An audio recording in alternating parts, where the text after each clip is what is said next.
একটা mic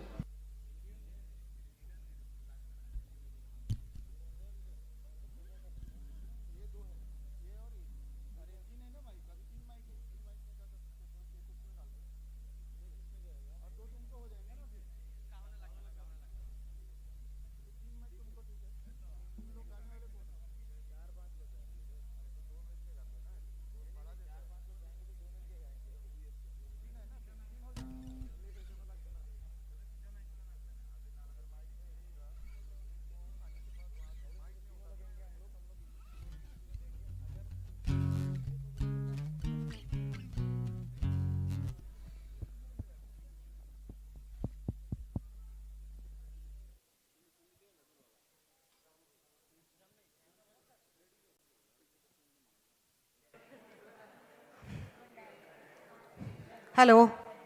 Oh, sorry. Hello, good morning, all of you. Please be seated. The guests have left and they'll be here in about 2-3 minutes. So I request all of you all to stand up once they arrive over here in the hall. So just now, please be seated, be quiet.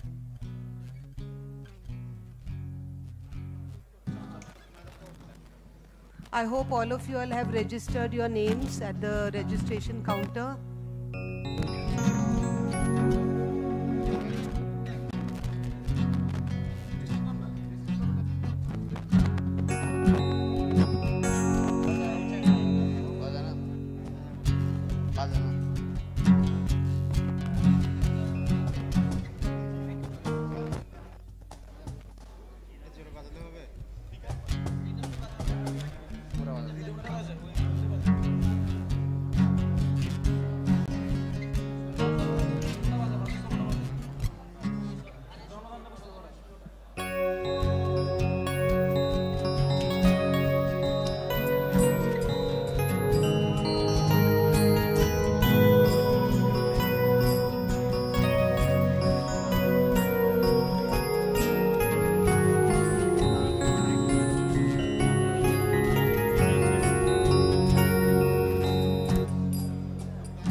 the guests have arrived.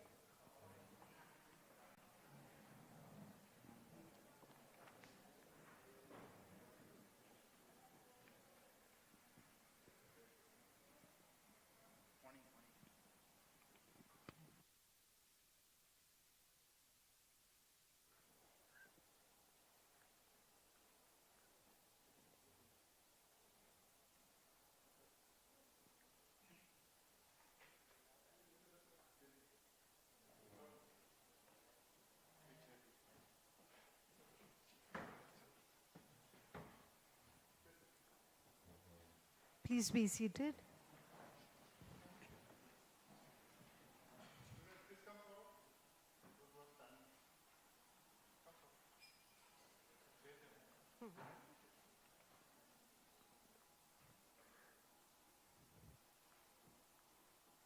Good morning, ladies and gentlemen.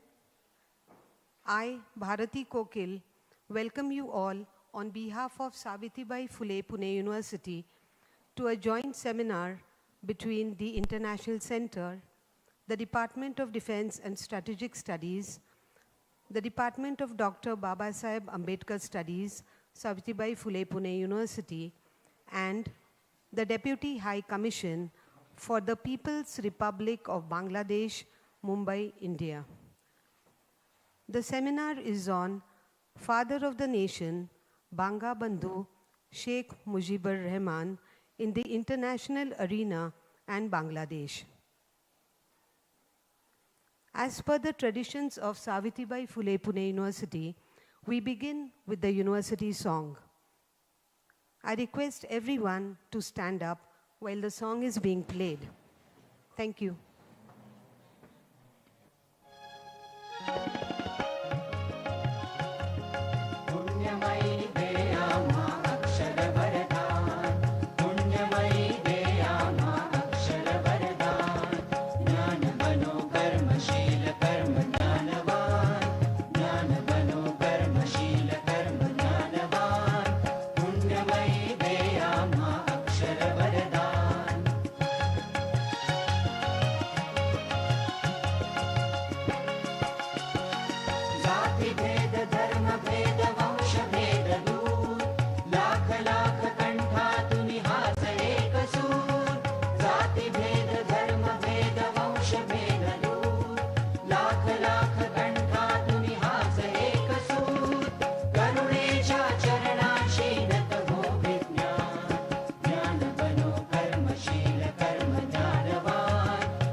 Thank you, all of you. Please be seated.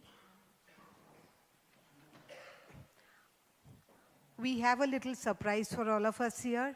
Our Bangladeshi students will sing a Bengali song for us this morning, and then that will be followed by a few instrumentals as well.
Yes, thank you all the students.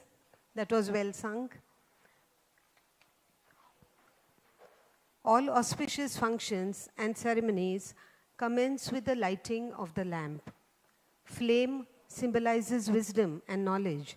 Hence, we light the lamp to bow down to knowledge as the greatest of all forms of wealth. May I request the dignitaries to light the lamp?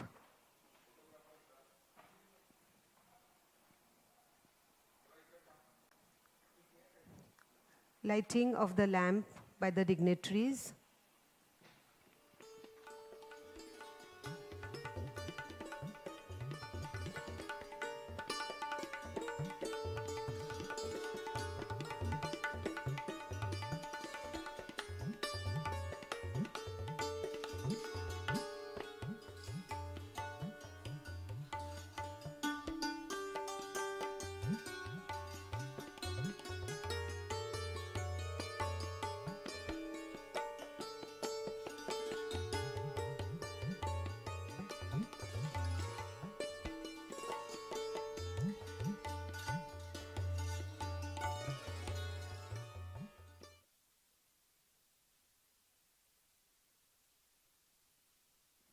Thank you, sirs. I would now request the Director of the International Center and Head of the Department of Defense and Strategic Studies and the Head of Department of Dr. Babasaheb Ambedkar Studies, Professor Vijay Khare, to welcome and introduce the guests.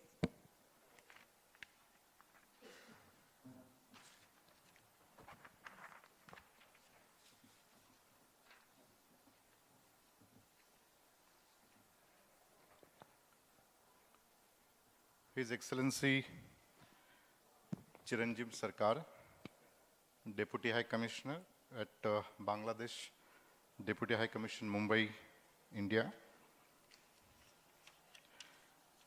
Mr. Asif Ahmed, Assistant Consular Officer. Mrs. Pooja Shinde, Social Secretary to Deputy High Commission. Respected Air Marshal Bhushan Gokhale, respected General Nimborkar, colleagues from the Department of Defense and Strategic Studies, faculty from the Defense and Strategic Studies, resident scholars from the Defense and Strategic Studies, international student, university officials, representative from media, and all distinguished guests. It gives me great pleasure to welcome on behalf of Savitribai Phule Pune University. Savitribai Phule Pune University has a very good foot fingers of hosting large number of international students, particularly students from Middle East and Southeast Asia. Just 2 days back, we had short program on 51st independence of Bangladesh, and I'm very happy, sir, on university campus and affiliated colleges, more than 150 students are studying in different courses, particularly from the Bangladesh. Today we have gathered to have a program on recall the memory and contribution of father of nation Bangladesh, Sheikh Mujibur Rahman. We call it Bangabandhu. And what is his contribution? 5 decades of any nation state to emerge as a regional actor or the major actor at international security environment, it is very limited time. But within 5 decades, Bangladesh has emerged one of the key strategic players, not in South Asia, but in Asian continent. And we all are hoping that from India and Bangladesh could play important role in terms of strategic field as well as in the trade and other area. Today, we have with us His Excellency Chiranjeev Sarkar, who served earlier in Deputy Commissioner and Minister at Bangladesh, Deputy High Commission. He worked in Foreign Affairs in Dhaka Earlier he was in Canada, and he played a very important role to strengthen the strategic relation between different countries. He was in Nairobi as a counselor and minister, Bangladesh High Commission, and in Hanoi also, he was the first secretary, Bangladesh Embassy. Just give a round of applause for him to come visit us in Pune University. Air Marshal Bhushan Gokhale, no need of introduction of him. He is the chair professor at the Department of Defense and Strategic Studies. He has different kind of acclamation, but what is important thing is, as a person, he's a very humble person. I mean, when we are having him in a department, all the time smiling face, and I always say to my student, you should become like a Air Marshal Bhushan Gokhale.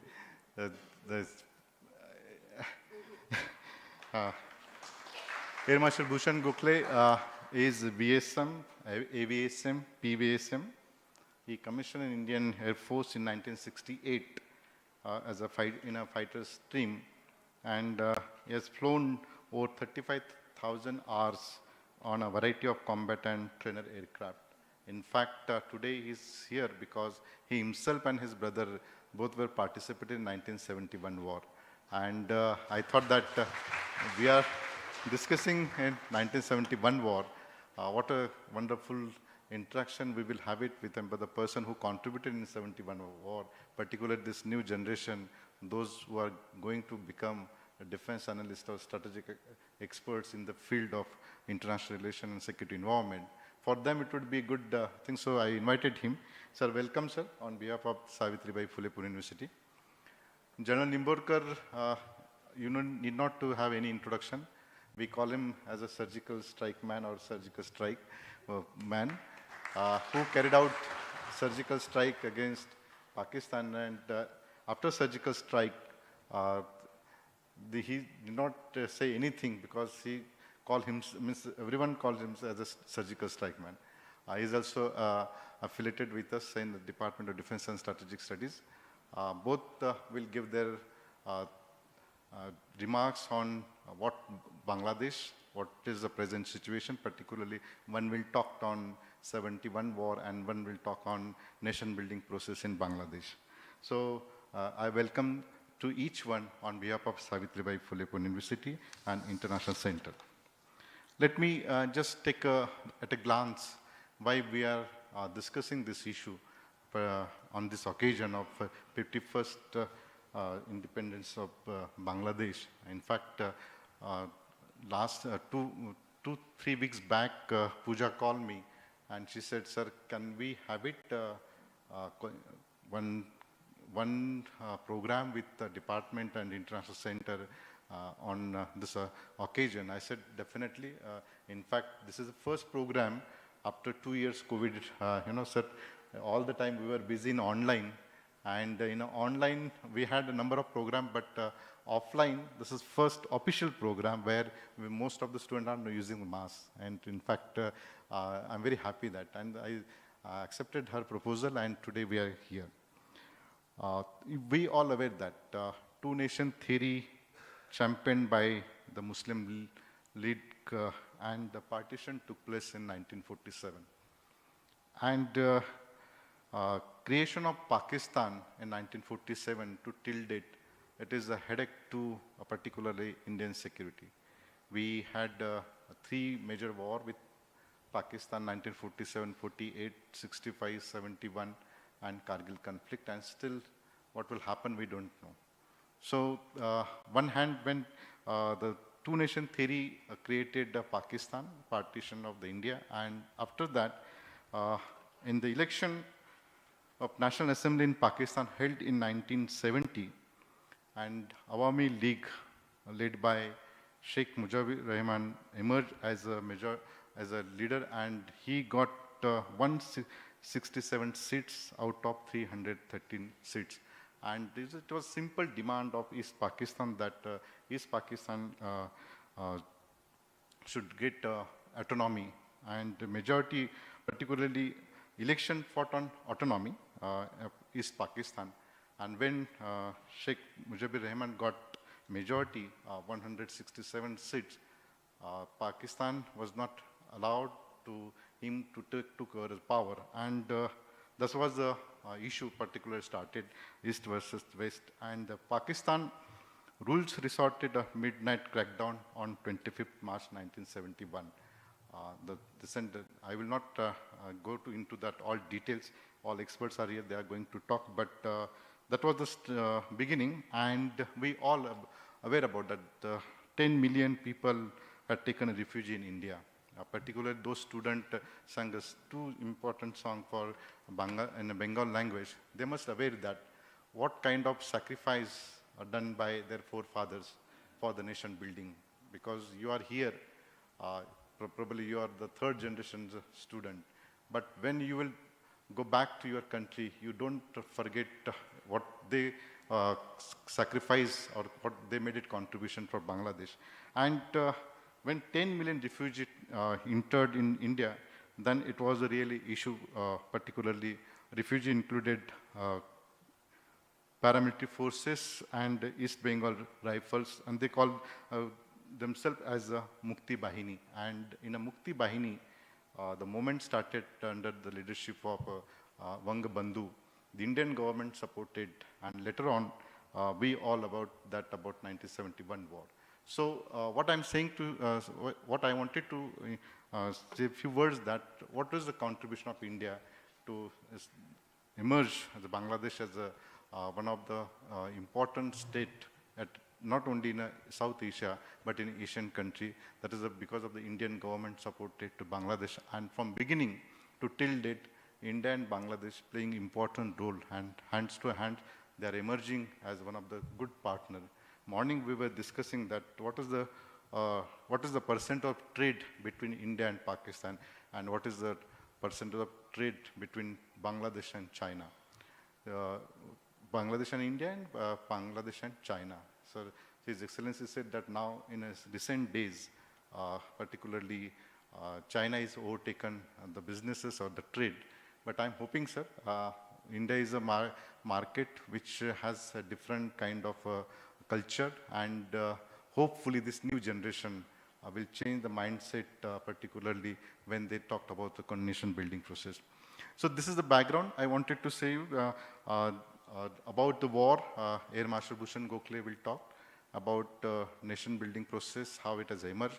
But one thing is very important. You just see the development of Bangladesh from last 2 decades. It is surprising. And there are different reasons.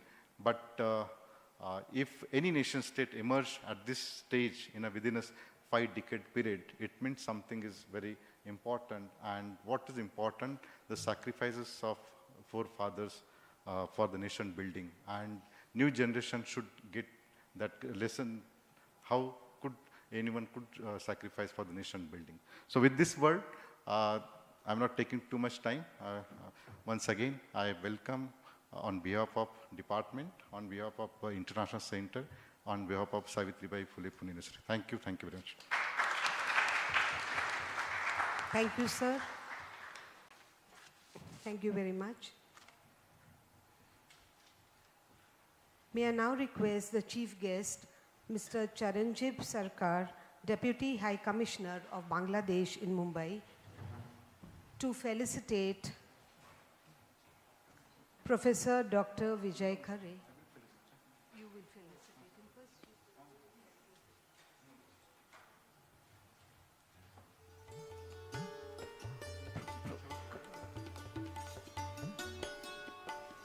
Professor Dr. Vijay Khare felicitating the chief guest, Mr. Charanjit Sarkar, Deputy High Commissioner of Bangladesh in Mumbai.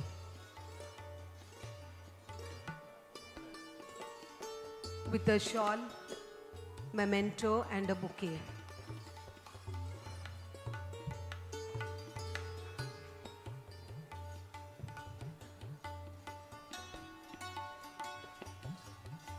With a shawl, Professor Dr. Vijay Khare felicitating the chief guest, Mr. Charanjit Sarkar, Deputy High Commissioner of Bangladesh, with a shawl. bouquet and a memento. Bouquet and a memento.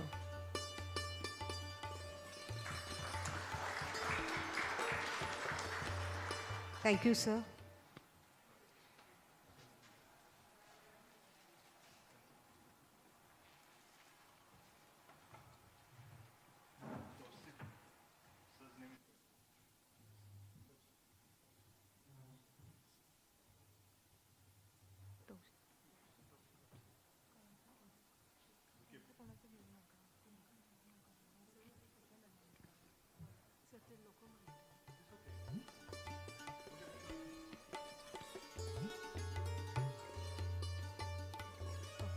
Professor Dr. Vijay Khare felicitating Mr. Asif Ahmad with a shawl, bouquet. Thank you, sir.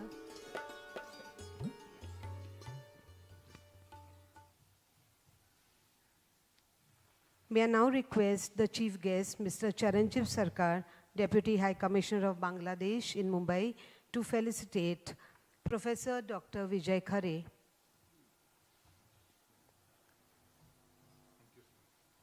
Thank you, sir. He will also felicitate Air Marshal Bhushan Gokhale, retired, VSM, AVSM, PVSM. Thank you, sir. He will also felicitate Lieutenant General Rajendra Nimborkar, PVSM, VYSM, AVSM, SM, VSM. Thank you, sirs.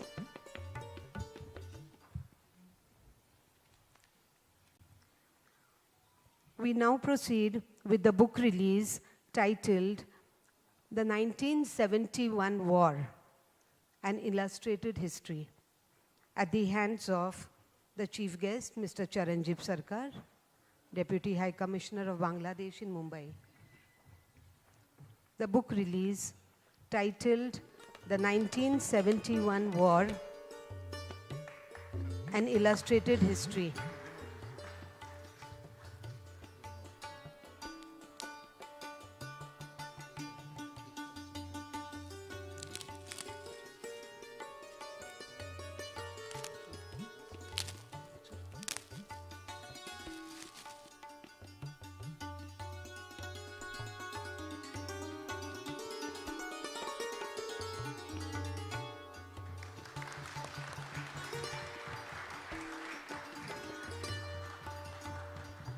Thank you, sirs.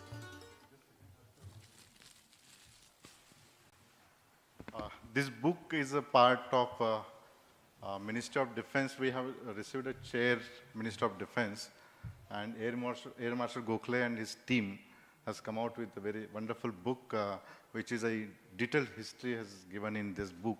And in fact, this is a Minister of Defense project, but now this book was released by MOD.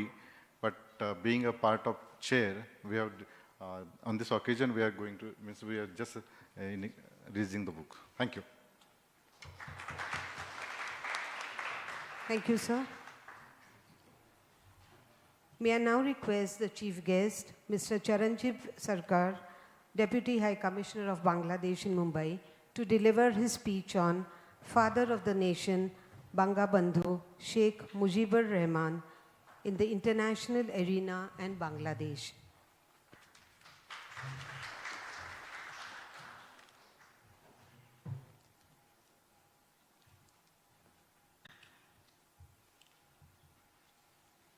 First of all, thank you all for welcoming us. Honorable Air Marshal Bhushan Gokhale, Department of Defense and Strategic Studies, Honorable Lieutenant General Rajendra Nimborkar, Professor Dr. Prafulla Pawar, Registrar SPPU, Professor Vijay Khare, Director, International Center, SPPU, distinguished guests, international students, ladies and gentlemen. It is a great privilege for me for attending this seminar titled Father of the Nation, Bangabandhu Sheikh Mujibur Rahman in the international arena and Bangladesh. I am expressing my heartfelt gratitude to the authorities of SPPU and Strategic Culture and Security Foundation Pune for facilitating and extending its generous support for hosting this event. Distinguished guests, Shadinata or independence is a four-letter word in Bangla. This is the month of March, the month of our great independence struggle, which invokes the memory of its architect, father of the nation, Bangabandhu Sheikh Mujibur Rahman.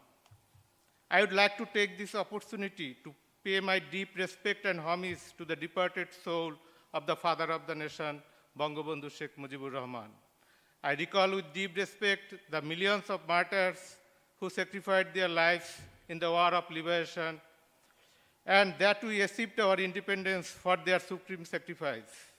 I remember with deep reverence the contribution of the then government of India, led by Prime Minister Srimati Indira Gandhi, and the people of India, as well as its armed forces, who made immense contribution and shed their blood too, along with our freedom fighters, for attaining our right to self-determination and ultimately freedom. We are fortunate that a leader like Bangabandhu was born in this land, who gifted us Bangladesh. The history of 9 months of war of liberation was a history of immense sacrifice, incredible courage, and heroism of the people of the land. It was a history of huge achievements. Bangabandhu was waiting for death at a Pakistani prison after making the people of Bangladesh dream about their independence. The peasant laborers, student masses, the country's military, police, EPR, answers, all participated in that people's war. The freedom fighters did not have attire on their body. They lacked shoes on their feet, food in their stomach, and modern weaponry in hand. They even did not have proper training for the war. The sector commander Khaled Musharraf said their training would take place on the battlefield. It may appear beyond belief that their biggest weapon was intense love for Bangladesh. Starting with the language movement of 1948, Bangabandhu Sheikh Mujibur Rahman brought forward the Charter of Freedom of Bengalis, the 6 points, whose main objective was our independence. But an attempt was made to hang Bangabandhu through Agartala conspiracy case, but it was thwarted due to a mass absurd. The authorities were forced to release all 35 accused in the case, including Bangabandhu. After that, Awami League, led by Bangabandhu, owned absolute majority in parliament through the election of 1970. A new conspiracy was then hatched for not holding over power to the elected representatives. The people came down to the streets for waging a movement against that conspiracy. The Pakistani forces resorted to suppression, repression, and gunshots. In this backdrop, Bangabandhu spoke about Bengalis' independence, which was his lifelong political objective. During an epoch-making speech delivered on 7th March 1971 at the Diden Racecourse Maidan in Dhaka, he declared in a thunderous voice, quote, "The struggle this time is for freedom. The struggle this time is for independence," unquote. Bangabandhu's speech at 7th March is one of the most celebrated speeches in the world. In fact, UNESCO has recognized the 7th March speech of Bangabandhu as part of the World Documentary Heritage and included in the memory of the World International Registrar on 30th October 2017. The world-renowned magazine Newsweek, in its issue on 5th April 1971, turned Bangabandhu as the poet of politics for his historic address.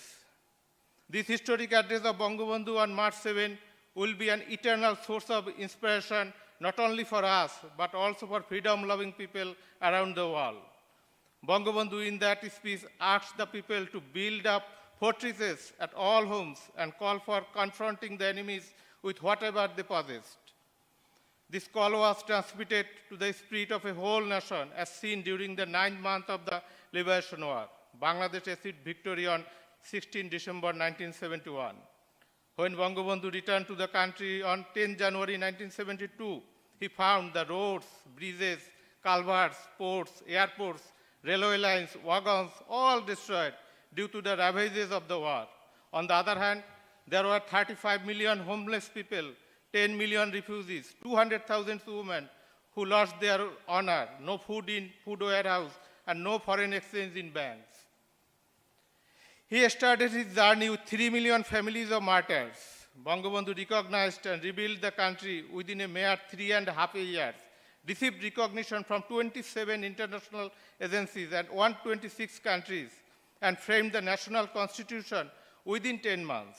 But just then, when he announced the program for a second revolution with the goal of economic emancipation by reconstructing the war-ravaged land, he was assassinated along with his family members on the dark night of 15th August 1975.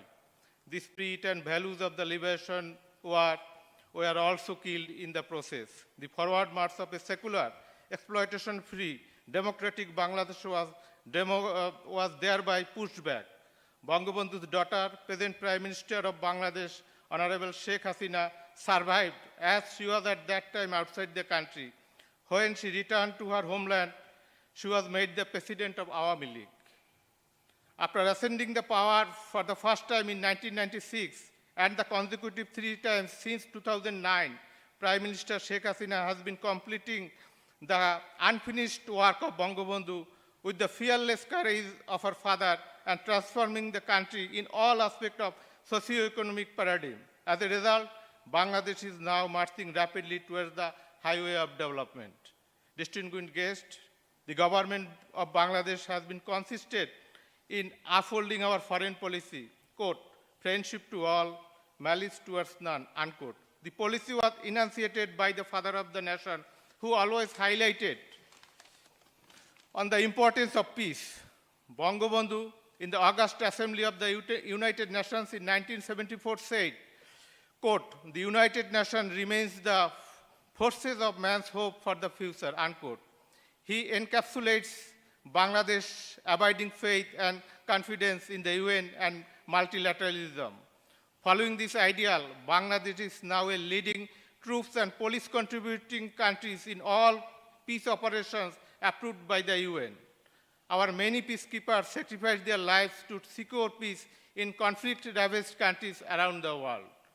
Bangabandhu was a believer of non-polarization of international politics, and he supported non-aligned movement. Even he made a trip to Lahore in 1974 to attend the OIC summit, enabling him to build up relations with many countries which were not supporting during our liberation war. He received prestigious Julio Corey Medal of Peace in 1973. Bangabandhu's contribution to Bangladesh knows no bound. In every water drop of Bangladesh, every flow of waves in the Bay of Bengal, every step in our soil, there is Bangabandhu. The greatest son of the soil gave the Bengali nation a sovereign country, a national flag, a national anthem, as well as a land where people can now get the opportunity to become a global citizen by cultivating necessary knowledge and skills through using their potential talent.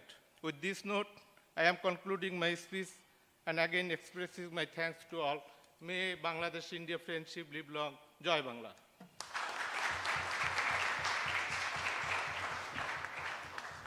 Thank you, sir.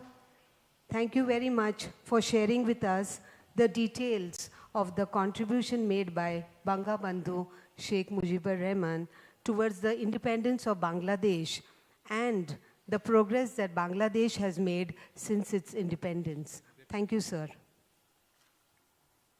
May I now request Air Marshal Bhushan Gokhale, retired, VSM, AVSM, PVSM, to share his remarks as well as his experiences during the 1971 war.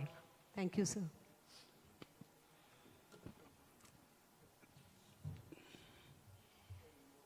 Good morning to you all. Excellency Mr. Chiranjeev Sarkar, Mr. Asif Mohammed, Ms. Pooja Shinde, all of them have come this morning from Mumbai.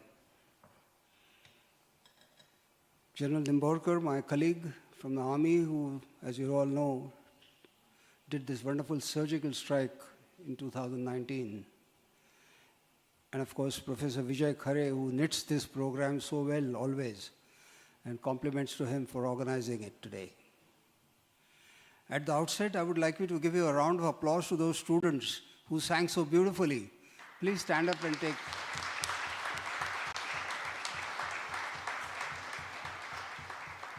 Thank you. Thank you very much. You know, when I was listening to your songs, somehow it seemed as if the Indian music was again playing in some different part of our country. There is so much commonality between us and Bangladesh. Amar Sonar Bangla, the very famous national anthem written by Nobel laureate Rabindranath Tagore of Bangladesh, national anthem, and as well as the national anthem of India. And there's so many things that I can mention to you, the commonalities that we have between the two countries, and I think His Excellency highlighted some of them. We are here today to express our gratitude to Bangabandhu Sheikh Mujibur Rahman on the 51st year of liberation of Bangladesh and the independence. I must say the month of March is very important for Bangladesh. As was mentioned by Mr. Sarkar, the 7th March speech is really wonderful to listen to. I was invited to Mumbai by his predecessor, and the whole speech was read out. It is really worth going through. These are some of the speeches which, as UNESCO has preserved them. So you talk about Nelson Mandela, you talk about Winston Churchill, you talk about some of the great personalities the world over, you find some of those speeches which are there have been kept in the library. And I think it's a great honor for Bangladesh and to, of course, Sheikh Mujibur Rahman that the speech is there in the UNESCO library. And then 17th March last year, another very important day because that is where Sheikh Mujibur Rahman's birth centenary. Again, a great celebration, 100 years. And then on the 26th of March, one day after Operation Searchlight, which Tika Khan and his marauders, they massacred not just many innocent Bangladeshis, but mainly the intelligentsia, the judges, the jurists, you name it. And next morning, what is called then was Ramana Racecourse, now it's called the Suravati Racecourse, is where Bangabandhu declared the freedom, the liberation of Bangladesh, 26th of March. So you find that 3 major events of Bangladesh have taken part in this month, and I'm very glad that today, almost at the end of March at least, we've been able to host the Deputy High Commissioner from Mumbai here.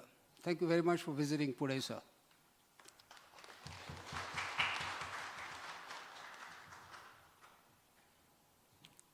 Friendship to all and malice towards none. Vasudhaiva Kutumbakam. How it sounds Renaissance. The Indian philosophy and what Bangabandhu talked about. As we celebrate our 75th year of the independence, there is an important quote by Sheikh Mujibur Rahman, and I must say, I quote, "I have given you the freedom, now preserve it," I unquote. Each word is important, not to just Bangladeshis, but to all of us. All of us in India, when we are celebrating 75 years of independence, and how we're going to preserve it, because we've just seen what is going on in Europe. You all are students of history, and I'm sure you heard about the Westphalia Treaty. As early as 1648, the Westphalia Treaty talked about nationhood. First time sovereign nations were talked about. But then Europe has been through so many wars, 30-year war, 100-year war, the 2 Second World Wars, 2 wars, and then it has just not ended. There was something in Yugoslavia, Balkans, and now once again in the north of Balkans. It's affecting the whole world. What is the aim of having a war? I'm from the armed forces, so is General Dimborkar. But we understand the responsibility. War is to ensure that nobody turns a wicked eye on our country.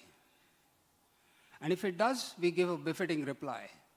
But the aim of war is to establish peace. And that is why Tolstoy has written War and Peace together. So it's important to know as to when you start the war, how to end the war. More often than not, you'll find the history, the wars have started, but they haven't ended. The Americans didn't end it well in Afghanistan. They didn't end it well in Iraq. They didn't, and 10 years, 20 years they've been fighting, using all kinds of mother of bombs. But here it is. When I talk about 1971 war, so welcome. When I talk about 1971 war, within just 14 days, both the Mukti Bahini, ably aided by the Indian Armed Forces, not just won the war, but established peace. And we didn't stay there. We retreated within just 1 month. We were not occupying force. We were there to help establish a country, change the entire geography of the world. I took part as a young flying officer from Bagdogra, which is just near Siliguri. As you know, on north of Bangladesh, or then East Pakistan, at that corridor which goes from mainland India to the Seven Sisters, the Assam and further. And my brother was in Misamari, near Tezpur, where he was then tasked to be part of the Mukti Bahini. Last year, when we celebrated the 50 years of Swarnim Vijay Varsh, we had a series of lectures by one of the sister colleges or rather institution of this Pune University called the Maharashtra Education Society. And we had a series of lectures. Of course, those were difficult times of COVID. Some were physical, with restricted 50-odd people only attending, but the rest on the Facebook and YouTube Live. They're still there. And to celebrate the 50 years of independence of Bangladesh, Mr. Sarkar, we had invited your predecessor, who came, and of course, he gave a wonderful speech. And from Dhaka, we had 2 speakers. One was Colonel Sajjad, who's got Padma Shri, who received Padma Shri this year. And he's got the highest Bangladesh award, the Bir Putra, which is something like the Paramveer Chakra. And Mr. Rahman, who was actually a captain from the Pakistan International Airlines, he was part of what is called the Kilo Force. I won't be able to tell you this whole thing in short time, but please read it up. The kind of adaptability Captain Rahman, from airline flying, he flew helicopter, he flew auto aircraft, which is just a twin-engine aircraft, and we had done Indian Jugaad, as you call it, and put rockets on both helicopter and the auto. And the very first time when anybody went in and fired was the Mukti Bahini. As you know, on the 3rd of December, we had 11 of our airfields which were attacked as part of Operation Chengiz Khan. We were ready, so there was not much damage on the ground. But I remember myself as a young flying officer sleeping in the squadron, because we knew now war was inevitable. At about 10:30 at night, then Prime Minister Indira Ji, she gave the clarion call, and now we knew the war started. So the first attack which was done from Agartala, taking off by the Kilo flight people, and they went and attacked Chittagong. And similarly, we had the Mukti Bahini army, which moved from all across. As I mentioned, I was in Bagdogra, which is in the north of hilly sector, as it's called. If you go onto the map of Bangladesh, the hilly Dinajpur area, and we had our targets to ensure that the various marshalling yards, bridges are attacked. It was a wonderful strategy of war. It is worth going through it because imagine in 14 days winning a war. A country which is full of water, rivers. I wasn't married then, but as you know, in Maharashtra there is a tradition with consent of your would-be, you change the name of the wife. So my wife's name is now Meghna. The river Meghna flows in Bangladesh. It's part of Ganga. Riverine place, but in spite of that, what Indian Army and the Air Force did, and the Navy from the south, is that we avoided all these concentrations of troops and making sure that they don't retreat to Dhaka. Because everywhere there were pockets of resistance, but we were very ably aided by the eyes and ears of Mukti Bahini. Very brave. And that is how we fought united. And on 16th of December, within 14 days, I think it's a record in the world, that another country was born. It was a liberation against oppression. Oppressive regime of not just Tika Khan, he was just the man in the front, but right from Pakistan, West Pakistan then. They haven't apologized till now, till today. Actually speaking, when the 98,000 prisoners had surrendered, the Bangladesh people wanted them to be retained in Bangladesh and tried for war crimes, like what happened in the Nuremberg trial. We were, of course, the first one to recognize, soon followed by Bhutan and Russia. Great sacrifice, a lot of people, a lot of casualties, but what is important is that thereafter the nation building of Bangladesh also was where a very, very important task which I'm sure Mr. Sarkar alluded to. And very interestingly, the day before yesterday, I was listening to our friend, I hope he's going to be Prime Minister tomorrow.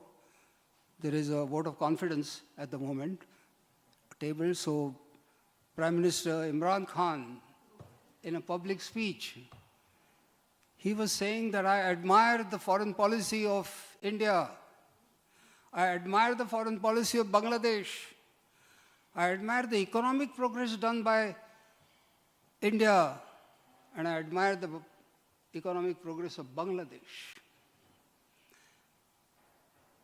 You know, Bangladesh, actually speaking, then East Pakistan was always ahead of West Pakistan. Balochistan is rich in minerals. They don't have agriculture. Northwest province, there are 4 provinces, as you know, there is nothing much happening other than hiding. Sindh is okay in gas and oil, but it's the Punjab which rules. And those same Punjabi people used to treat the Bangladeshi, their own countrymen.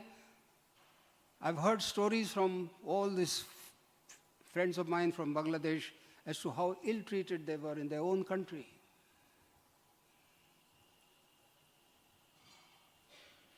There was no similarity of culture, and the division was very big. So much so that when there was a big cyclone in '69 called Bhola, a lot of damage which took place in Bangladesh, then West Pakistan never went to their help. Whereas if I tell you now, just recently concluded Operation Ganga, when we evacuated our students from Ukraine, we also evacuated students of Bangladesh, even Pakistan, Turkey. Pakistani students have carried the Indian flag. We did this in every possible cyclone-affected, any disasters in Bangladesh. We have always been of great help. And why not? We as a southern, what is called the South Asian subcontinent, we need to forget our differences and progress together. Otherwise, there is somebody else who's wanting to divide you on various grounds and keep you weakened. So unless and until Imran Khan and Bajwa and powers be don't realize that this terrorism and all this kind of extremism is not going to help. Not going to help the people of Pakistan and not going to help people of any other subcontinent. You see the stress that COVID has brought in. You know what is happening in Sri Lankan economy. You know what is happening in Nepal economy. You know many places. We two countries are at the moment the best of the southern, the southern hemisphere or the subcontinent. So time is to cooperate, ensure lasting peace, and make sure that we grow together and poverty alleviation. There's so many things. I'm speaking like a politician maybe, but I'm not one. But as I mentioned to you, that aim of the war is to establish peace. And that is the challenge. I'm sure that as we grow together, as we cooperate together, there could be always some differences, but we need to ride over those differences and do more and more cooperative. I'm very glad that the students, the young people from Bangladesh are here who carry this message as you go back to your country or wherever else, that we are your friends and we mean it. Mr. Sarkar, thank you again for your visit to Pune. Jai Bangla. Thank you very much. Jai Hind. Thank you, sir. Thank you for sharing your experiences during the 1971 war. Thank you. I'm very happy to announce that the Honorable Pro Vice Chancellor of Savitribai Phule Pune University, Professor Dr. N.S. Umrani, is amidst us, and I would like him to felicitate the chief guest, Mr. Charanjit Sarkar, Deputy High Commissioner of Bangladesh, Mumbai, with a shawl.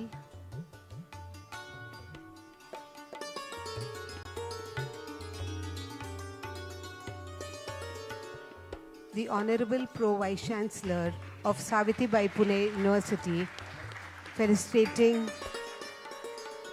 Mr. Charanjit Sarkar with a shawl, bouquet, and a memento. Thank you, sir. I would now request Mr. Charanjit Sarkar, our chief guest, Deputy High Commissioner of Bangladesh, to felicitate Honorable Pro Vice Chancellor of Savitribai Phule Pune University, Professor Dr. N.S. Umrani. Thank you, sir. Thank you.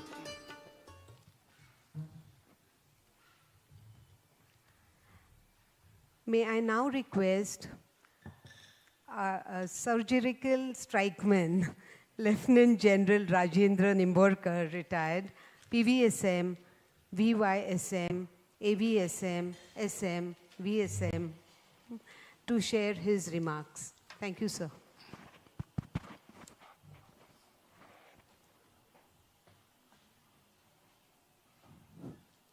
Can you hear me properly there at the end? Okay, thank you. Mr. Charanjit Sarkar, Mr. Asif, Pooja, Dr. Umrani, Dr. Vijay Khare, Air Marshal Bhushan Gokhale, and my dear friends.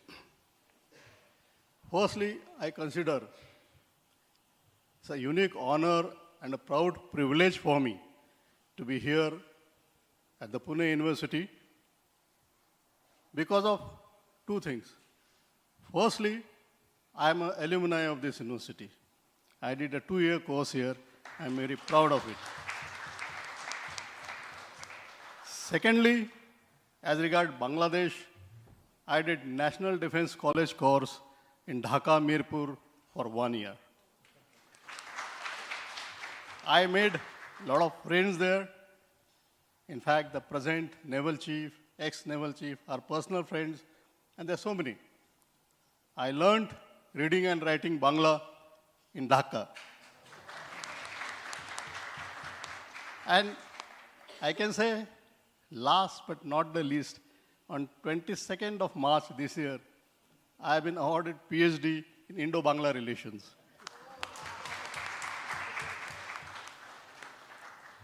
So that was the reason I said, I'm very happy to be here.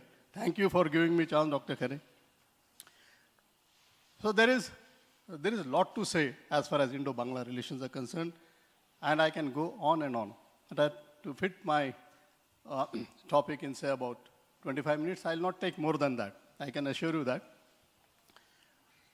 I'll just structure my lecture in a sense, firstly take you through briefly as to how Bangladesh was formed, then how it got independence, and then the problems between India and Bangladesh, the commonalities and the differences, and what we can do.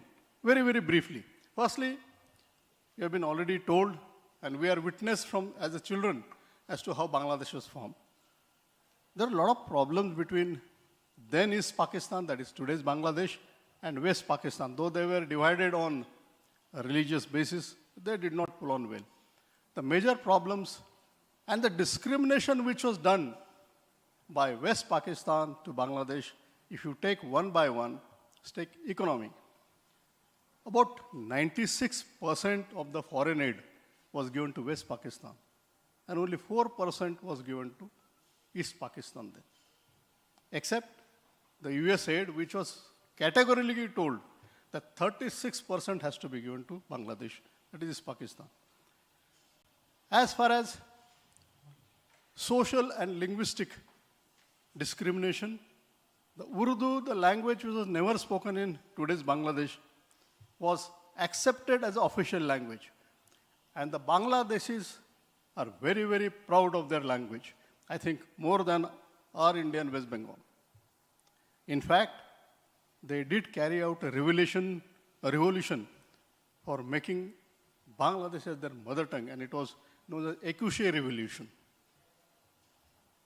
And today, because of their efforts, 21st of February is known as International Mother Language Day. So they are very, very, very proud of their not only language, but their culture.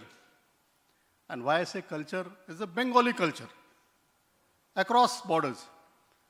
The Bengali National Day or Bengali Festival, which is carrying on from Mughal times, is called Borsho Boron. And if you go to race course on that day, you will not be able to drive your car, you have to walk. And when you are there that time, you don't find whether you're in India or Bangladesh, because what you wear is the same. The white sari with the red border, with the red bindi, and the fervor and the gaiety which they celebrate is, you have to see there personally to experience as to how it is for them. So, coming on to my topic, is that they're very, very proud of their culture. So this was a little problem. Economy, as I said, the raw jute, everything, raw tobacco, everything is to be transported to West Pakistan, and the finished goods were sold in the East Pakistan, that is Bangladesh. And then lastly was a political discrimination. And because of this, Bangladesh was formed. When the Bengalis realized, as a Bangabandhu was a leader, the youth leader, and then become a Bangladeshi leader, they said that we must have a common election. And as was brought out by Dr. Vijay Khare, in 1970 elections, the Awami League won 167 of 169 constituencies, and the nearest rival to this was Pakistani People's Party of Bhutto, which got 148 seats. And General Yahya Khan then said, here is the next Prime Minister of Pakistan. And he had accepted it, that Bangabandhu was a Prime Minister of Pakistan. But the internal dynamics of West Pakistan and the feudalistic culture did not allow a Bengali to be Prime Minister of Pakistan. And therefore, subsequent events started, which have already been told by Mr. Chiranjeev and Dr. Khare. So I'll not get into that. And it culminated, the era of Bangabandhu, after giving independence to Bangladesh, culminated in 75, when he was massacred on the night of August 75.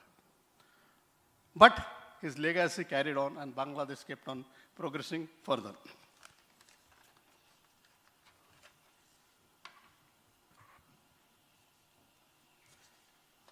So what was the contribution of India for the birth of Bangladesh? Definitely. First of all, and I can with emphasis say that Bangladeshis fought for their freedom themselves. We were the facilitators. In fact, the Bangladeshis, about more than 3 lakh forces were fighting the Pakistan army. They lost around 15,000 soldiers of East Bengal Rifles, which was the Bangladeshi unit, then police forces, freedom fighters, etc. And they inflicted more than about 70,000 casualties onto Pakistani army. So that was their contribution. When Indian army went in the end of October through November until 16th of December, they helped us in doing guerrilla attacks, the ambushes, they showed us way. To that, those of us who are from the armed forces will know what is the importance of all this. You are blind without intelligence, you are blind without guidance, you are blind without having destroyed the enemy or weakened the enemy. So therefore, all these actions were done by Mukti Bahini. And of course, we were facilitators. And then came the independence. Now, what are the commonalities in India and Bangladesh? Firstly, as I said, the culture. Secondly, till today, every Bangladeshi is proud of Rabindranath Tagore. He is from Pabna. He says he is our man. And he is the only poet or composer who has written 3 national songs, 3 national anthems. One for India, one for Bangladesh, and one for Sri Lanka. So they are very, very proud. I didn't know that. They told me, Sri Lanka's national anthem has been written by Rabindranath Tagore. And it says, your actress, which is very famous, Suchitra Sen, is from Pabna. She is a Bangladeshi friend. So I said, I didn't know that. And even if you see, this perception are there. Those days, I remember in 2010, the IPL was going on. And when the match between KKR and others were thing, entire Dhaka used to come to a standstill. But I said, this is the Indian IPL. He said, so what? Kolkata Knight Riders are Amra team che. Ache. That was, they have this kind of a thing. And the connect which they have, the incidents and whatever happenings in India, they follow it very closely. And I'll give one example. We are going for one of the functions with my wife.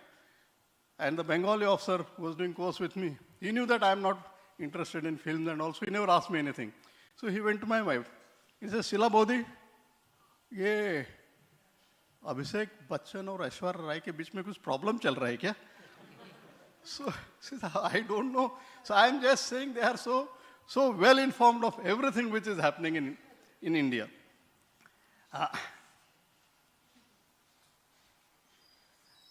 Then even the present generation of Bangladeshi children, because of the films, proliferations of going, and apart from the Bengali, of course, is their first love. But the children, if you find, when you talk to them on phone, one of my colleague's daughter, so I rang him up. I wanted to know which was the class after 10 o'clock. So she was at home, young girl. So I said, where is your father? He says, आप line पे बने रहिए, मैं उनको बुला लेती हूँ, you know. So it was such a beautiful Hindi which I knew. So I am saying this is a culturalist cross-spreading. So if these are the things, if these are the connects which we are having, then what are the problems? And the problems are too many. Most of them is sorted out. The biggest problem we used to face was, and we, that is, I'm talking from Indian perception, is a terrorism. And you know, east side, Ulfa, Multa, Bodos, all these people, even in then when Bangladesh says we don't give them shelter, they used to give them shelter. Likewise, Shanti Bahini, which was operating in Chittagong hill tracks, we also used to give them shelter. So I mean, if you deny, then there is no this thing, but it is a fact. So in Tripura and in Mizoram, these people were given shelters, and all others who were operating in Assam were given shelters in Bangladesh. But after 2008, all this has stopped. And the terrorism which is affecting both the countries, we have been able to sort out. This is a big problem. And the government is willing to take it much forward. If you see very minutely, in Bangladesh, since 2008-9, there is no incident of any terrorist-related activities. They have sorted out their terrorism so nicely. And they have, because of this, one of the facts, that they have created something called RAB, that is Rapid Action Battalions. They are so good, they have their own intelligence, they strike, and therefore there is no case of terrorism in Bangladesh so far. You can check my statement from the newspapers. Second problem is here, both sides are at fault, is a river water dispute.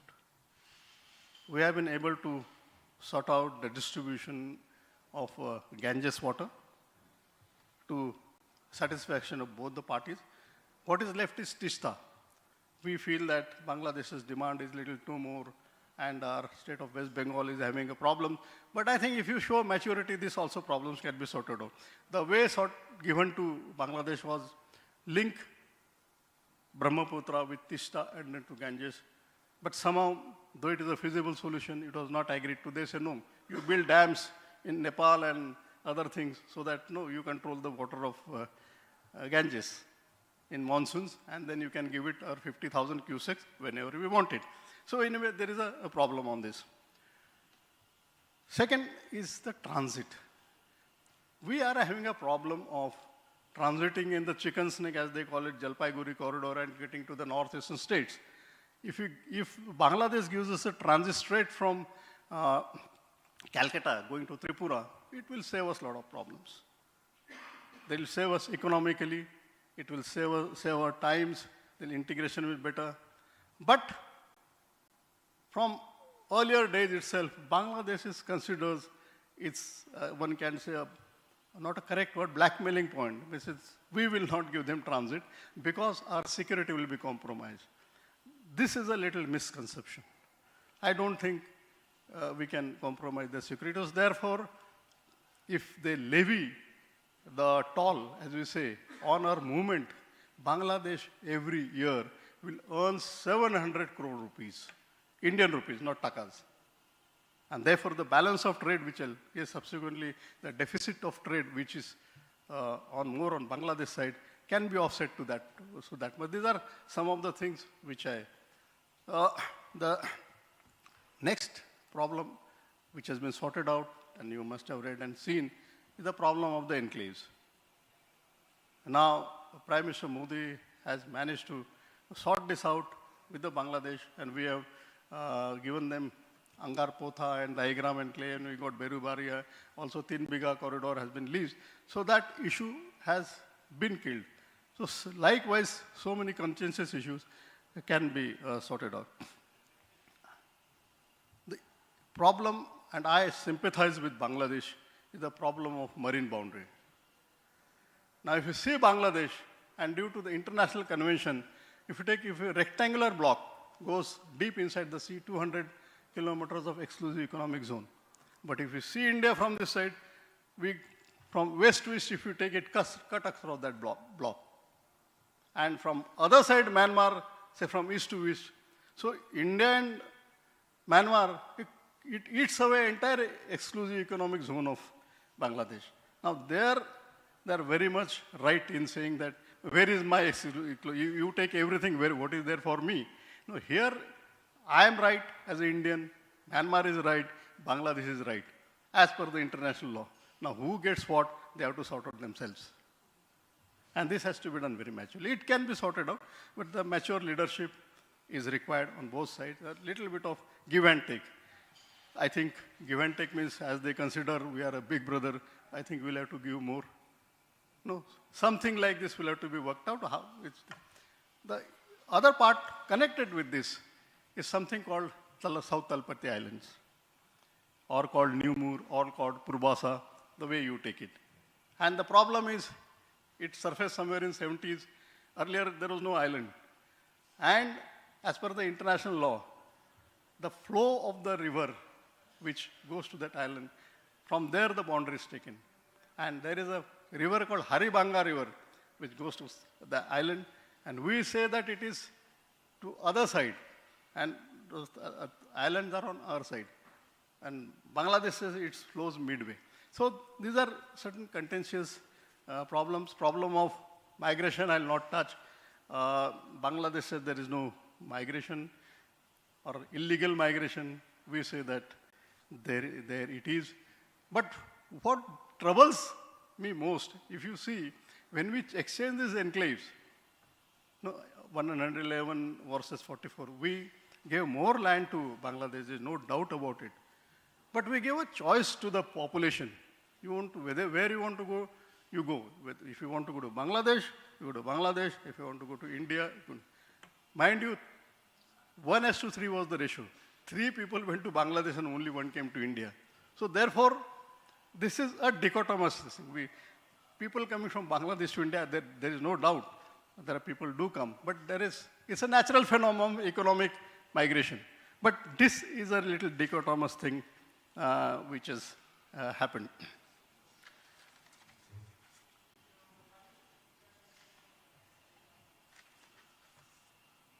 And now coming on to the balance of trade, and this is my last point. So balance of trade, if you take the figures of around, say, 12, 13, 14, it's a ballpark figure. The imports of Bangladesh from India were around 1,200 million rupees. And the export were just about 100 million rupees. So that much was the deficit. And equal amount of illegal trade also goes on. Now, Bangladesh is very right in saying that you give us a preferential, and both are members of SAFTA, both are members of BIMSTEC. We try to give Bangladesh free trade route, but there are certain things which we also want to protect. So, where they are strong, the Bangladesh is a strong, say, in ready-made garments, in small shipbuilding activities, others, leather goods and all, they have to make themselves very competitive. In the international market, ready-made garments of Bangladesh are the best, I can say. But when it comes to Indian market, they cannot compete because of our size and production. So therefore, this deficit continues. And how Bangladesh can say, one is by being competitive.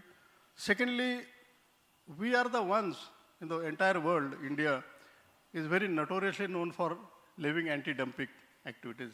And one example which Bangladesh always gives is the dumping, anti-dumping law which had put on the batteries which were given by exporters from Bangladesh. I mean, if you go into the details of it, they are right.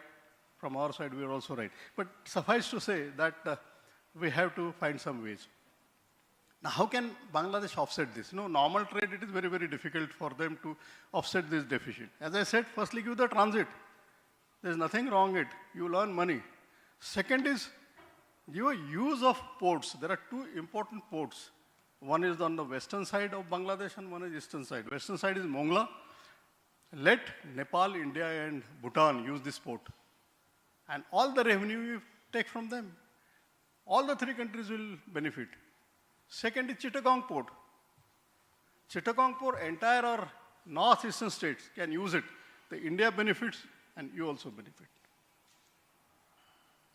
So, and apart from this, there are very many things which are happening. They are happening like joint ventures of cement factories, clinker production, and CNG. Bangladesh, when the surplus CNG is there, they must give it to the India, and therefore they can offset the trade balance. And lastly, I finish off my saying, our greatest concern, and Bangladesh leadership has to take into consideration this, is our friend across the northern border, China. China is making very heavy inroads into Bangladesh, and the first thing which you see is the use of Chittagong port. Firstly, they took it on the pretext of dredging and making it proper. Then even controlling the Naf River from where the Rohingyas come across. There's a Rakhine province. And then giving a lot of raw materials, a lot of aid to Bangladesh. So far, so good. We don't mind all these things. The problem is the latest the offer which China has made to Bangladesh is to run their nuclear plant. And they are trying to establish a nuclear plant somewhere near Pabna. We are well aware of it. It might be said that this is for nuclear thing is for peaceful purposes. But we know that how peace can be turned into, unpeaceful purposes. Therefore, this, I'm sure, both the countries are taking into account. And I'm sure that India considers things as non-negotiable. Thank you, ladies and gentlemen. Thanks. Thank you, sir. Thank you for giving us first-hand information about the balance of trade between India and Bangladesh, contribution of India towards the birth of Bangladesh, amongst other things. Thank you, sir. I now request Professor Dr. Vijay Khare, Director of the International Center, to felicitate our Honorable Vice Chancellor, Professor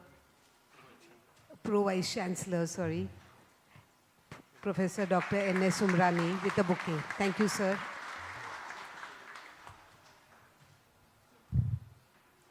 And now, for the much-awaited documentary on Bangabandhu and Bangladesh. Documentary on Bangabandhu and Bangladesh.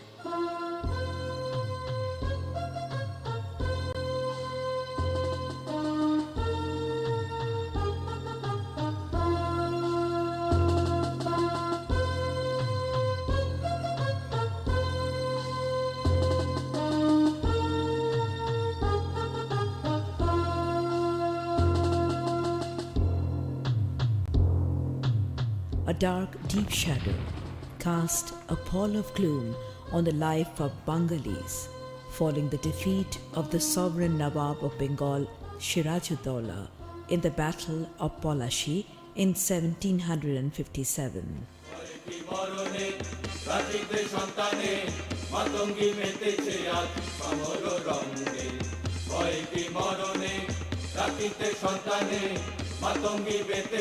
But Bengalis never ever bowed down to the defeat.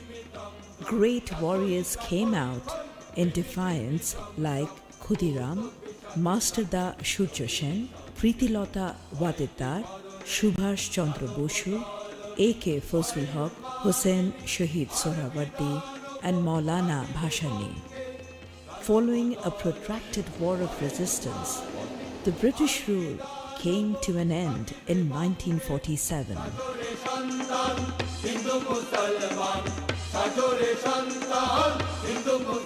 But the independence of Bengalis remained incomplete.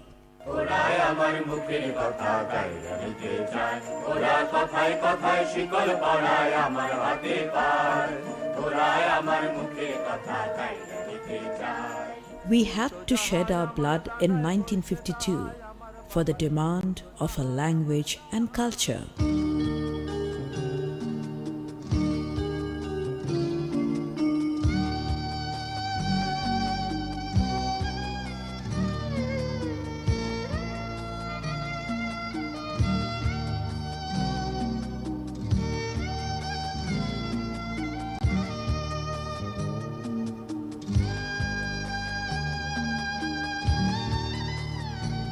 Sheikh Mujib was then a young student leader. Though very much sober, he was adamant to accomplish his aim. He was ousted from university for voicing in favor of common masses.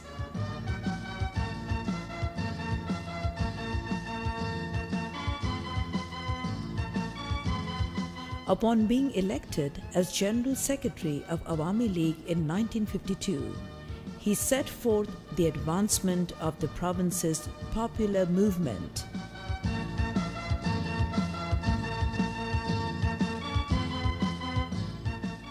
The United Front was formed in 1954. Though winning a landslide victory in provincial elections, the United Front government was sacked and Mujib was arrested. Released from prison in 1966, he declared the Charter of Emancipation of the People, the historic 6-point demand, and again he was arrested. But the autocratic rulers were compelled to free him in the wake of a mass movement. Released in 1969, Mujib was crowned by the people with the honor of Bangabandhu.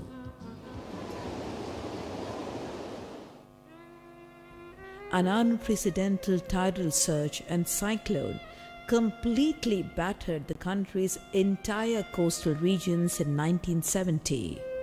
Leaving election campaigns aside, Mujib rushed to the storm-affected people.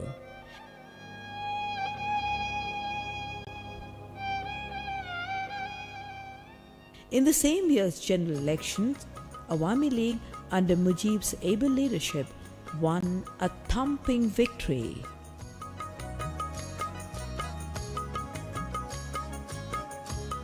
But by conspiracy, Bengalis were denied of the legitimate right to self-determination.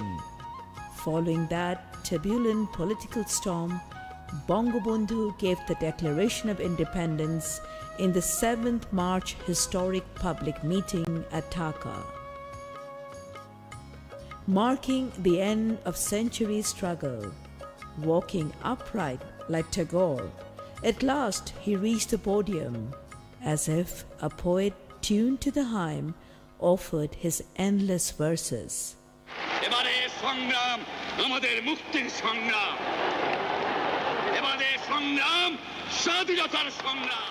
Upon his call, the countrywide non-cooperation movement assumed an unprecedented momentum. The Pakistani rulers made farce of a so-called dialogue and let loose the army in the fateful Black Night of 25th March 1971.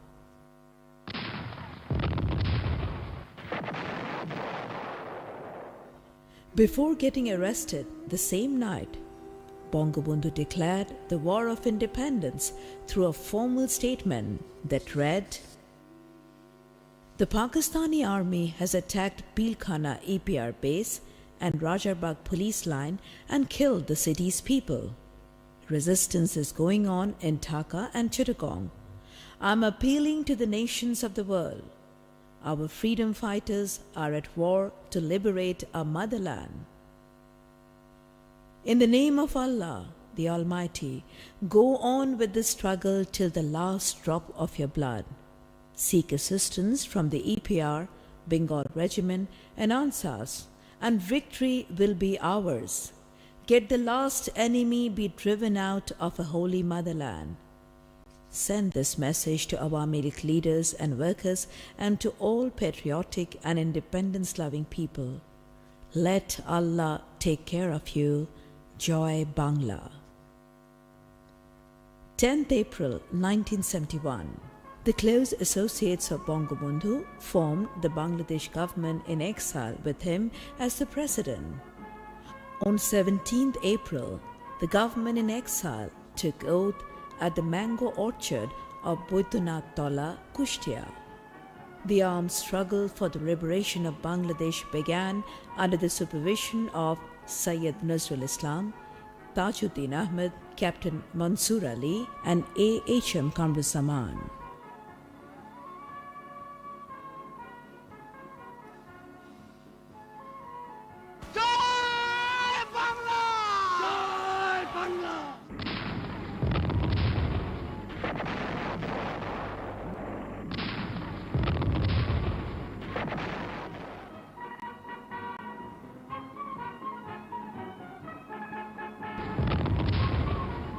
The murderous Pakistani killers spared no Bengalis. Even women and children fell victim of their mindless massacre and by their collaborators like Rajakars, Al-Badrs and Al-Shams. This genocide and atrocity took the world's conscience by stunning surprise. At last, on December 16, 1971, following an ocean of misery and sacrifice of lives and chastity of hundreds of thousands during the 9 months unprecedented war of liberation, did Bangladesh emerge as an independent country, and the victory was finally won.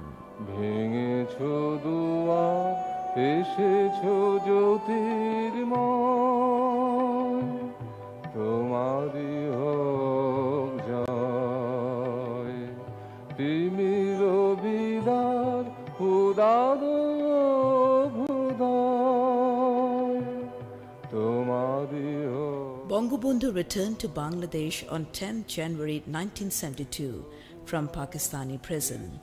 The exuberant people of Bangladesh were so happy getting the leader back to them.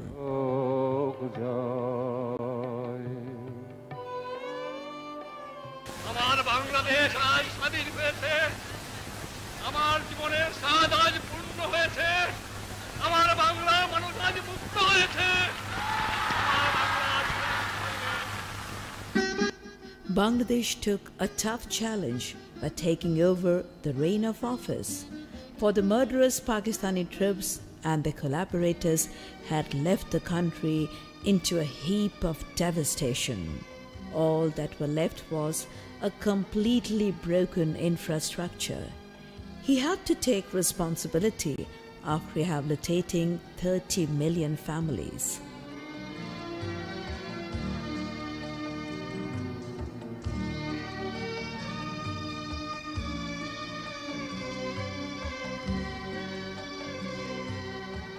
At the same time, he had to reinstate almost 500,000 military and civil Bengali people stranded in Pakistan after taking them back home.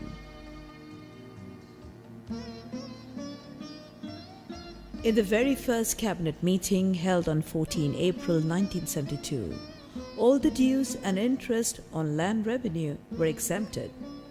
Removal of tax on salt and distribution of land among the rural landless was indeed a revolutionary step at that time. The famous Green Revolution in the agricultural sector was initiated during his reign.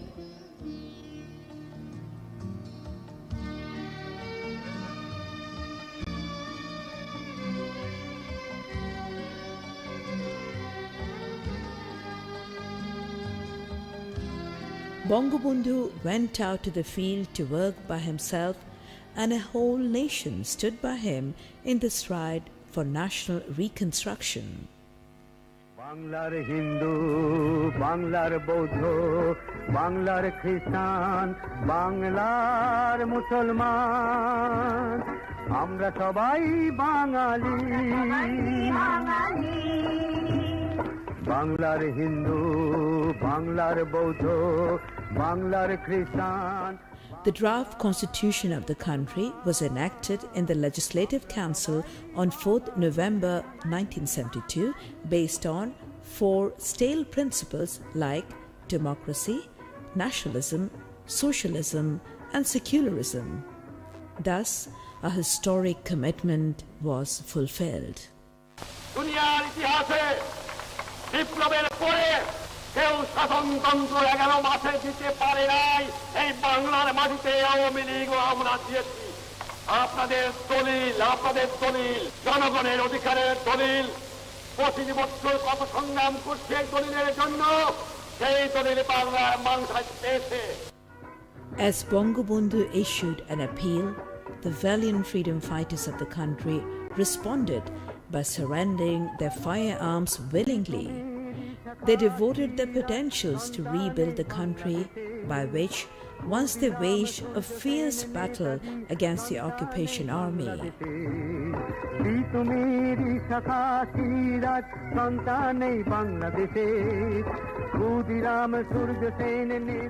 A number of programs were initiated for the unemployed youths of the country.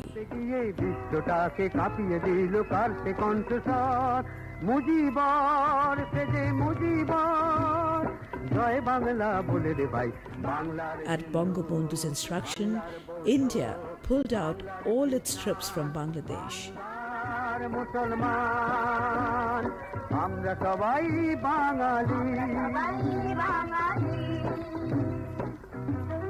Due to an all-out surge of the people, their struggle, and those of the able ministers, the new Bangladesh could be rebuilt.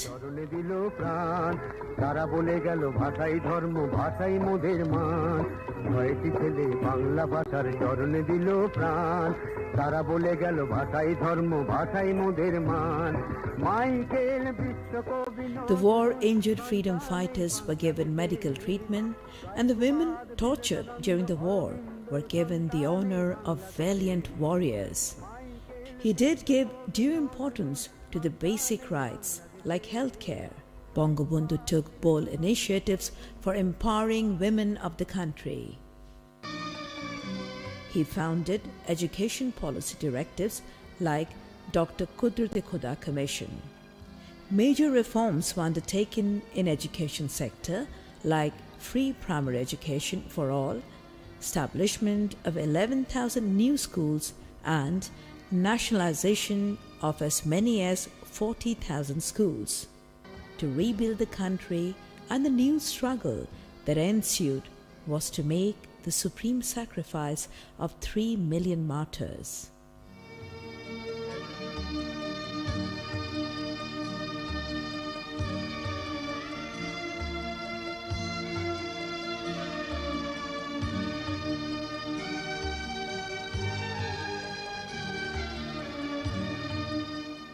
Bangabandhu led the framing of the country's first 5-year plan and an annual development program.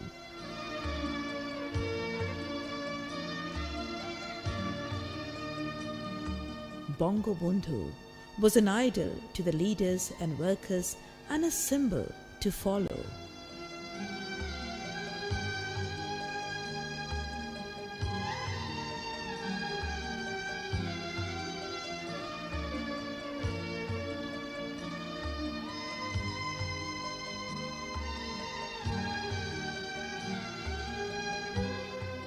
He made the party a truly popular entity through convening regular party conferences.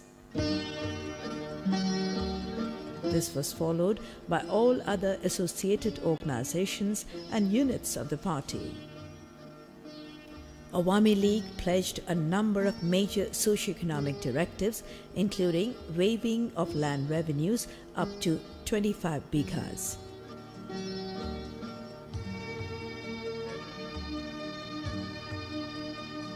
Yet another major challenge was to rebuild a patriotic national army as an appropriate, powerful, and professional defense force.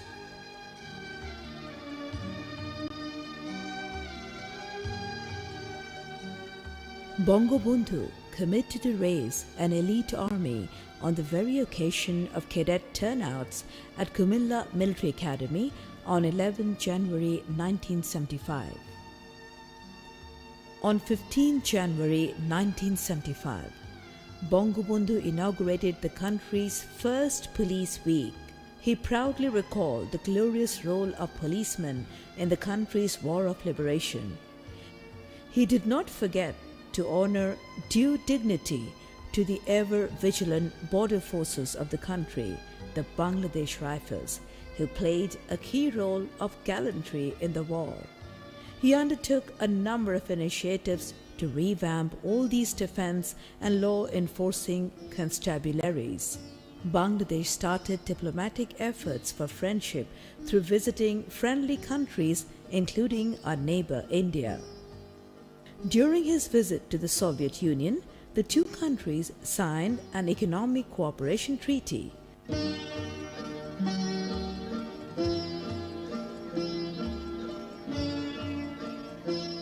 And with the Prime Minister of India, Srimati Indira Gandhi, a treaty for peace and friendship was signed.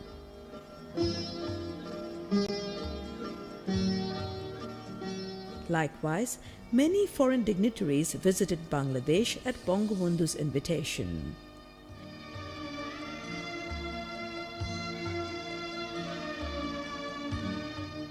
Two major achievements at that time were securing membership of the United Nations and recognition for Bangladesh from almost all the countries of the world. He joined the Non-Aligned Summit in 1973, held at Algiers at the invitation of Algerian President Yuri Boumediene, where he elaborately discussed common interest with the world leaders.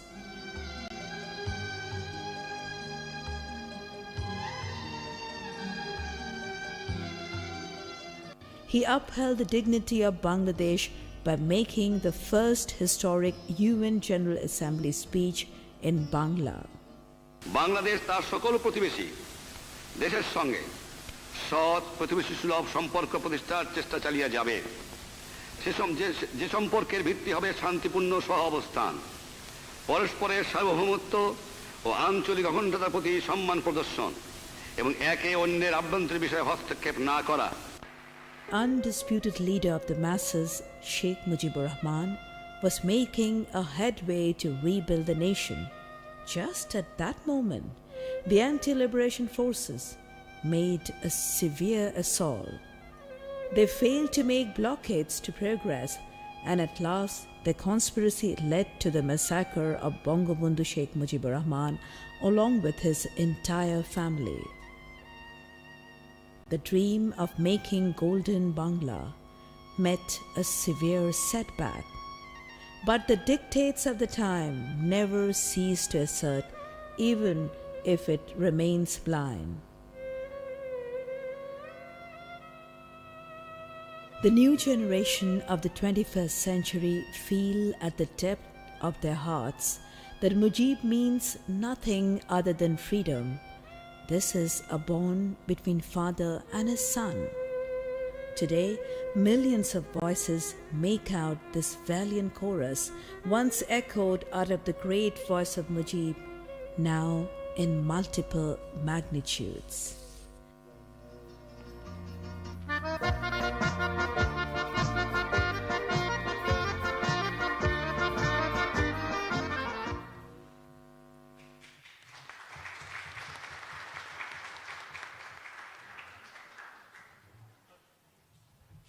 Thank you very much for screening such a wonderful documentary on Bangabandhu and Bangladesh. Thank you once again. I now request Honorable Pro Vice Chancellor, Professor Dr. N.S. Umrani, to deliver the concluding remarks.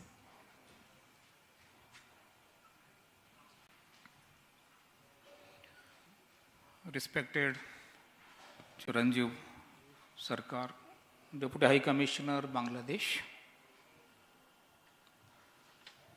Lieutenant General Rajendra Nimborkar, Dr. Vijay Khare, Air Marshal Bhushan Ji Gokhale, all the faculty members, teachers, officers, and my dear students. At the very outset, I congratulate Department of Defense and Strategic Studies for organizing very pertinent dialogue at very important place in the main building. This hall itself is named as Shivaji Sabhagraha. A very, very befitting dialogue and discussion we listen. Friends,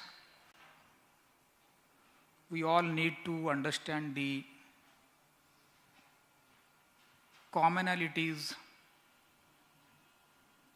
we share as a country with Bangladesh. Both the countries strongly, robustly believe in democracy, nationalism, socialism, and at the same time secularism.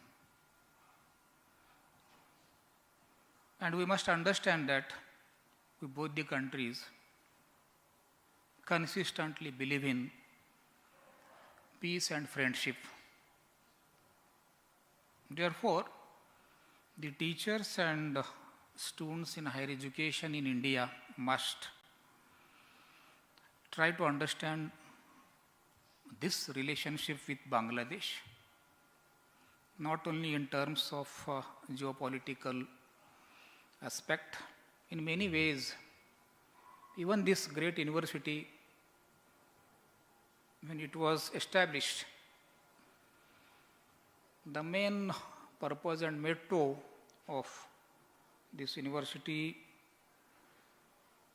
was and is to conserve, develop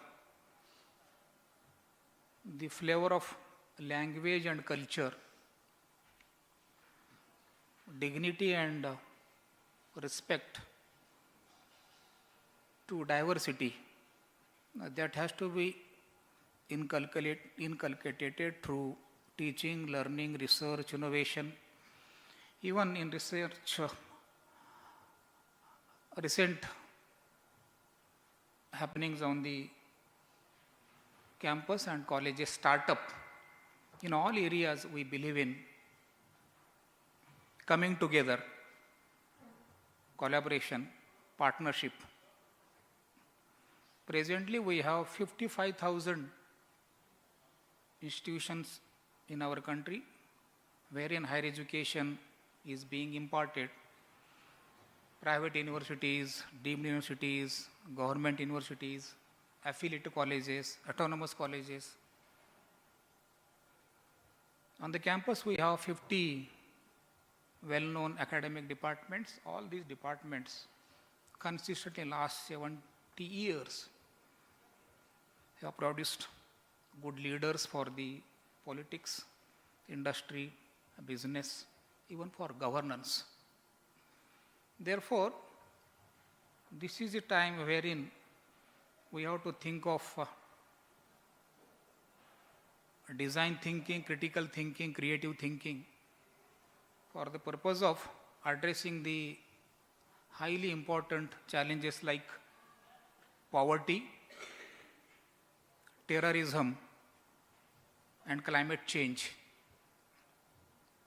We alone are not able to address. Therefore, the friends and neighbors have to be invited, and we have to have a dialogue and discussion in the most democratic manner. Yes, we have a number of reservations, even objections. Unless and until we come together, it's not possible to devise the plan, programs, policies for the people and planet. How to save our planet. At the same time, even in the COVID crisis, war situation, how our women and children have to face the miseries and difficulties. We all know. I understand that, I believe that higher education only can be a handy tool in order to go for some partnership with the friends like Bangladesh, and higher education institution, universities can play a very, very predominant role in this arena, and that is happening to the great extent on the campus, and especially in the Department of Defense and Strategic Studies. I once again congratulate Dr.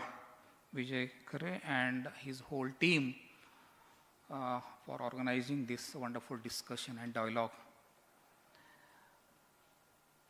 And I hope in future also such discussions will be conducted in the department for the development of the students on the campus. Thank you so very much. All the best. Thank you, sir. Thank you for your concluding remarks.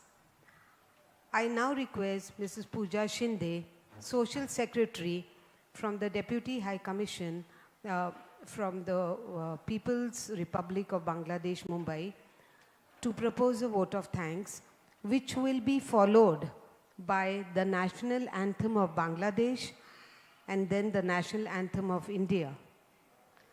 After that, we'll have a group photograph, and then the Deputy High Commissioner of Bangladesh will like to interact with the Bangladeshi students, and then that will be followed by lunch.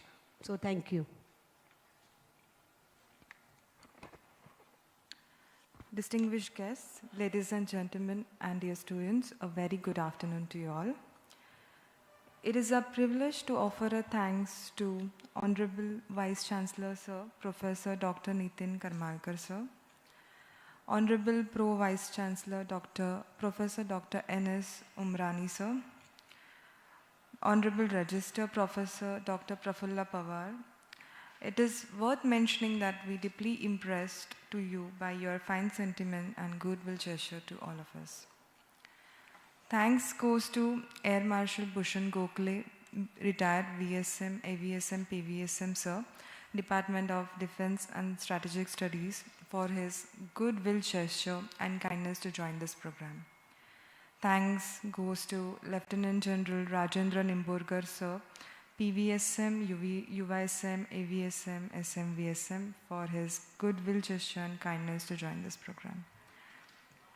Thanks goes to Professor Dr. Vijay Khare, Director and International Center, and his staff and colleagues who took interest from the very beginning. And more importantly, profound thanks to our Deputy High Commissioner of Mumbai, Mr. Chiranjeev Sarkar Sir.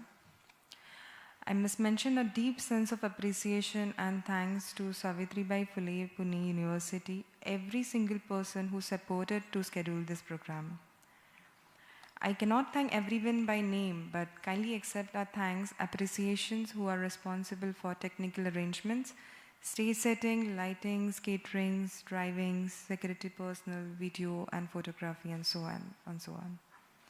We are grateful to all. Kindly accept our thanks on behalf of Bangladesh Deputy High Commission, Mumbai. Thank you, distinguished guests, ladies and gentlemen. Now, may I kindly request everyone to rise up for the national anthem, please.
मन अधिनायक जय हे भारत भाग्य विधाता पंजाब सिंध गुजरात मराठा द्राविड़ उत्कल बंग विंध्य हिमाचल यमुना गंगा उज्ज्वल जलधि तरंग तव शुभ नामे जागे तव शुभ आशीष मांगे गाहे तव जय गाथा जनगण मंगलदायक जय हे भारत भाग्य विधाता जय हे जय हे जय हे जय जय जय जय हे